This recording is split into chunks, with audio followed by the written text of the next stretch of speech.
वंदे मातरम, जय बिहार। मेरे प्यारे साथियों, आज हम बात करने वाले पॉलिटिकल साइंस यानी 12th आप बिहार बोर्ड में लिए हुए हैं। अगर आपका पॉलिटिकल साइंस सब्जेक्ट है तो प्रीवियस ईयर क्वेश्चन 2016 के लिए काफ़ी इंपॉर्टेंट रहेगा।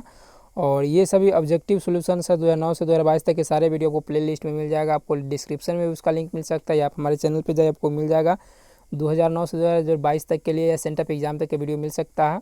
और कोशिश है कि आपको 100% या जितना भी हमसे हो सके उतना हम सही करने की कोशिश की है। देखिए, ये सभी जानकारी इसलिए आपको देते हैं, वैसे हम चाहते तो कुछ भी नहीं बताते आपको। यहाँ डाउटफुल नहीं रखना है, किसी तरह के आपको कंफ्यूज नहीं करना है, इसलिए हम इस चीज़ को चर्चा करते हैं। आपको लगता हो थोड़ा भी कि इसका गलत है तो आप कमेंट सेक्शन प्रश्न पे करेंगे तो उस पर फोकस जा सकता है। तो फोकस जाएगा तो जो भी मिस्टेक रहेगा उसको सुधारा जा सकता है कि नहीं है, क्योंकि वीडियो को तो एडिट नहीं किया जा सकता, लेकिन कमेंट के माध्यम से आपको सही जानकारी मिल सकती है। इसलिए कमेंट करेंगे, हिचकिचाना नहीं है, कमेंट करना है। अगर आप ऑथेंटिक जानकारी रखते हैं, 11-12 को अच्छे से पढ़े हुए हैं, तो आपको अच्छे से जानकारी होंगे, तो आप जानकारी आप ज़रूर शेयर करेंगे जिससे कि दूसरे को दिक्कत ना हो, है ना। तो चलिए पहला प्रश्न देखते हैं, और सारे इंपॉर्टेंट रहता है। अगर आप नॉर्मल पढ़ते हैं तो जितने भी ऑब्जेक्टिव को हम बताते हैं उसको आप फॉलो कर सकते हैं। अगर अच्छे से पढ़ते हैं तो अपने अनुसार ही चलेंगे। अंतिम डिसीजन आपको खुद को लेना पड़ेगा, क्योंकि आपको एग्ज़ाम पास करना है या अच्छा स्कोर करना है। तो इस तरीके से बाकी जो जानकारी है, हमारा भी कोशिश सही है, लेकिन अगर आपको डाउट लगता हो तो उस प्रश्न को जरूर सर्च करेंगे, खोजेंगे, जो भी माध्यम आप अपनाएंगे। चलिए पहला प्रश्न, संविधान सभा के अध्यक्ष कौन थे? तो हम सभी जानते हैं कि ये डॉक्टर राजेंद्र प्रसाद जी थे। कांग्रेस ने किस प्रकार का समाजवाद अपनाया? तो ब्रिटेन का लोकतांत्रिक समाजवाद को अपनाया था। प्रधानमंत्री श्री नरेंद्र मोदी में किस दल के थे? तो अभी बीजेपी है, जो अभी भी हमारे प्रधानमंत्री है हमारे देश के। और दिल्ली के मुख्यमंत्री श्री केजरीवाल किस दल के हैं? तो वो आम आदमी पार्टी, जिसको एएपी कहते हैं, है ना, आप भी कहते हैं। संविधान द्वारा किस भाषा को राजभाषा का दर्जा दिया गया है? तो हिंदी को एक राजभाषा का दर्जा दिया गया है। हमारे देश का कोई भी राष्ट्रभाषा नहीं है। सामाजिक न्याय के साथ विकास किस पंचवर्षीय योजना का मुख्य उद्देश्य था? तो इसका राइट आंसर आपको हो जाएगा 5वीं। लेकिन अगर 5वीं की जगह 9वीं रहता तो बेटर रहता, क्योंकि 9वीं में ही बताया गया है, यानी 9वीं आप कह सकते हैं, है ना। इस तरीके से 9वीं आप कह सकते हैं, ओरिजिनल 9वीं में कहा गया, लेकिन इस मिस प्रिंट है क्या पता नहीं है। जब ना रहे 9वीं तो आप 5वीं कर सकते हैं।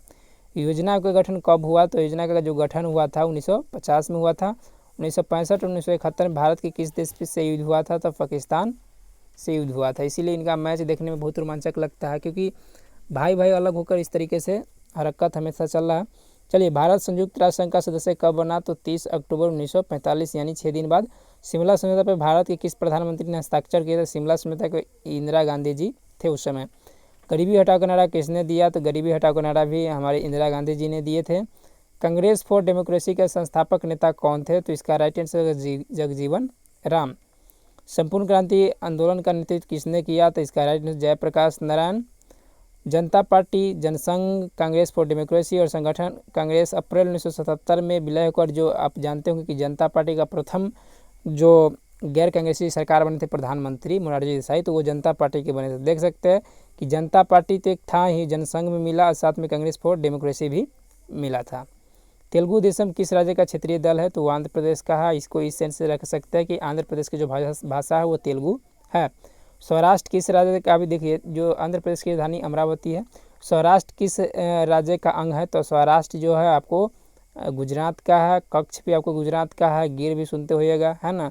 नासिक उसिक जो आपको मिलेगा, चाहे मुंबई, ये सभी जो है महाराष्ट्र का। अकाली आंदोलनकारियों की क्या मांग थी? तो इसका राइट आंसर जहाँ तक पॉसिबल है कि खालिस्तान राज्य ही हो जाएगा। पृथक राष्ट्र या अलग पंजाब की मांग नहीं करता था। जब आप देखेंगे तो जो आंदोलनकारी था वो खालिस्तान का मांग करता था उसका सेंस में। मेधा पाटकर का नाम किस आंदोलन से जुड़ा हुआ है? तो मेधा पाटकर आप सभी जानते होंगे कि नर्मदा बचाओ से इनसे जुड़ा हुआ है। मेधा पाटकर का जो आंदोलन है नर्मदा बचाओ। पहला पिछड़ा आयोग का अध्यक्ष कौन था? तो पहला पिछड़ा आयोग का जो अध्यक्ष था कालेकर जी थे। कालेकर जी थे, इन चीज़ पे ध्यान रखेंगे। और अगला प्रश्न है कि 1988 में स्थापित जनता दल का संस्थापक किसे माना जाता है? तो इसका राइट आंसर है बीपी सिंह, विश्वनाथ प्रताप सिंह। G77 में कौन सा देश आते हैं? तो विकासशील देश आते हैं, डेवलपिंग देश। पहले गुट निरपेक्ष सम्मेलन के भारत का प्रतिनिधित्व किसने किया था? तो नेहरू जी ने किए थे। किस देश ने नाटो में अमेरिका नीति का विरोध किया था? तो फ्रांस जो थे, जो नाटो थे, नॉर्थ अटलांटिक ट्रीटी ऑर्गेनाइजेशन, उसमें अमेरिका जो एक अपने आप को वर्चस्व समझता था, तो वो फ्रांस उसका विरोध करता था। इसीलिए नाटो से फ्रांस निकल चुका है। जैसे यूरोपीय संघ से ब्रिटेन निकला, उसी तरीके से नाटो से फ्रांस निकल चुका है। 1971 में रूस में साम्यवादी सॉरी 71 नहीं है, 17 लिखा हुआ। 1917 में रूस में साम्यवादी राज्य की स्थापना किसने की? तो लेनिन ने किया था। अगला कि भारत पाकिस्तान के बीच ताशकंद समझौता कब हुआ था? तो इसका राइट आंसर 1966 हो जाएगा। ताशकंद समझौते के समय सोवियत संघ का प्रतिनिधित्व कौन नेता जो उज्बेकिस्तान में किया था, है ना? तो ये कोसिजिन ने इसको, माने जो मीडिएटर का काम किया था वो कोसिजिन ने इसको बैठक बुलाया था, इस तरीके से समाप्त हुआ था। 65 में युद्ध हुआ था। 2003 में अमेरिका ने किस देश पर पहला हमला किया था? सॉरी 2003 में अमेरिका ने किस देश पर हमला किया था? इसका आंसर होगा इराक। और किस देश के प्रभुत्व में एक ध्रुवीयता कायम हुई? तो अमेरिका। कौन सा वर्ष भारत चीन मित्रता के रूप में जाता है भाई भाई? तो ये 1954 का हुआ था, वर्ष जब मनाया, एक तरह से अपनाया था। 2014 में भारत चीन संबंध सुधारने की ओर किस भारतीय प्रधानमंत्री ने पहल की थी?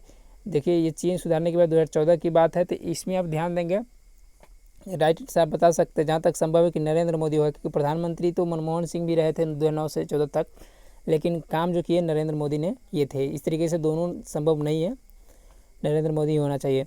दक्षिण एशिया का कौन सा देश नस्लीय उग्रवाद से पीड़ित है? तो देखिए उग्रवाद होता है किसी तरीके से, तो ये श्रीलंका का है उग्रवादी।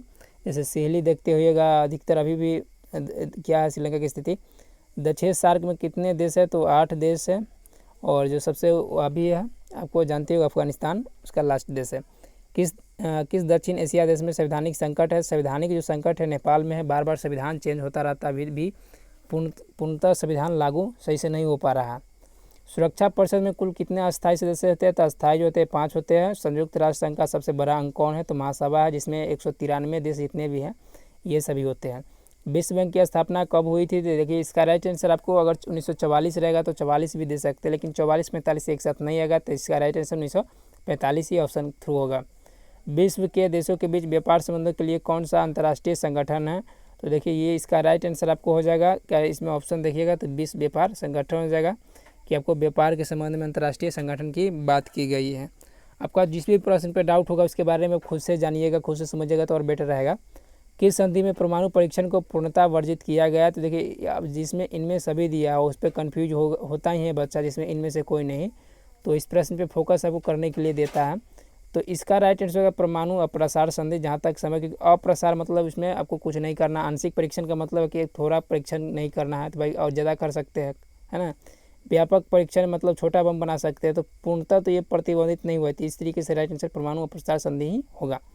मानवाधिकार की सार्वभौमिक घोषणा कब की गई थी? तो मानवाधिकार की देखिए सार्वभौमिक जो घोषणा की गई थी 1948 में की गई थी। इसका राइट आंसर आपको ये हो जाएगा, इसीलिए 10 दिसंबर को मनाया जाता है मानवाधिकार दिवस।